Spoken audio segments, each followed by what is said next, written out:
BHK, 3 BHK, shops, restaurant, supermarket and commercial. Available for rent in Kolattur. Nearby Meridian Hospital, Kumaran Hospital, backside of Red Terry. Please contact 9034555554.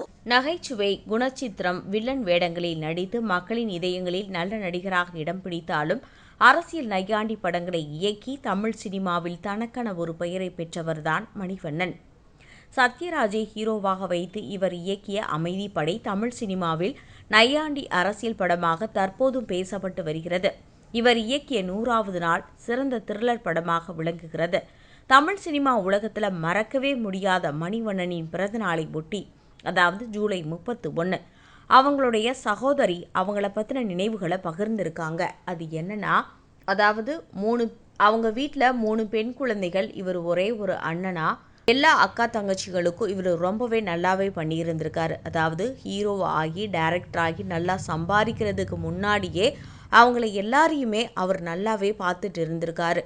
அந்த வகையில் அவங்க அப்பா இறந்ததுக்கு அப்புறமா கூட தங்கைகள் அக்காக்களை எல்லாருமே ரொம்பவே அப்பா ஸ்தானத்துலேருந்து நல்லாவே பார்த்துக்கிட்டாங்களாம். அதுக்கப்புறமா லாஸ்ட் தங்கச்சி தான் அதுக்கப்புறமா திருமணம் பண்ணி கொடுத்துருக்காங்க. அதாவது அவங்க பொள்ளாச்சியில் செட்டில் ஆகியிருக்காங்க. அவங்களுக்கு திருமணமாகி 8 ஆண்டுகள், குழந்தையே இல்லையா. ஒரு வளகாப்பு ஃபங்க்ஷனுக்கு மணிவண்ணனோட ஒய்ஃப் கூட அவங்க தங்கச்சி போயிருந்திருக்காங்க.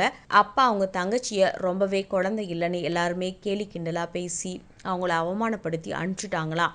அப்போ மணிவண்ணன் சொன்னாராம், கண்டிப்பாக எனக்கு கடவுள் நம்பிக்கை இல்லை, இருந்தாலும் நான் உனக்காக வேண்டிக்கிறேம்மா, கண்டிப்பாக உனக்கு குழந்தை பிறக்கும் அப்படின்னு சொல்லியிருக்காரு. அதே மாதிரியே அவங்களுக்கு 2 ஆண் குழந்தைகள் பிறந்துச்சா. அதை ஒரு புதுசாக கார் வாங்கி அந்த காரில் தான் அழைச்சிட்டு போனாராம். அந்த அளவு உறவுகள் மேலேயும் தங்கை, அம்மா, அப்பா அவங்க மேலே ரொம்பவே பாசமானவராக மணிவண்ணன். அதுக்கப்புறமா அவங்க ஒய்ஃப் மேலேயுமே அவர் ரொம்பவே லவ்வபுளாக இருந்தாராம். ஆனால் அவங்களுக்கு ஏற்பட்ட புற்றுநோய் காரணமாக அவங்க ரொம்பவே கஷ்டப்பட்டு இருந்தாங்க. அதனால ரொம்பவே லேண்டெல்லாம் விற்று அவங்களுடைய மருத்துவ செலவை அவர் பார்த்துட்டு இருந்திருக்காரு. அதுக்கப்புறமா இவருக்குமே முதுகில் பிரச்சனை இருந்ததால் அவரால் எதுவுமே சரியாக கவனிச்சிக்க முடியலையா. அதனால திடீர்னு அவர் இறந்துட்டாரு. மணிவண்ணனுக்கு 2 குழந்தைகள், ஒரு பையன் ஒரு பொண்ணு. இப்போ வெளிநாட்டில் செட்டில் ஆகிட்டாங்களாம். அவங்க அப்பப்போ அத்தைங்கள்னு உறவுக்காரங்க கிட்டலாம் பேசிட்டு தான் இருக்காங்களாம். ஆனால் மணிவண்ணன் இறந்ததை ரொம்பவே கஷ்டப்பட்டு அதுக்கப்புறம் அவங்க ஒய்ஃபுமே கொஞ்ச நாளில் இறந்துட்டாங்க. அவங்களுடைய நினைவுகளை அவங்க தங்கச்சி அவங்களுடைய பிறந்த நாளில் நம்மக்கிட்ட பகிர்ந்துக்கிட்டாங்க.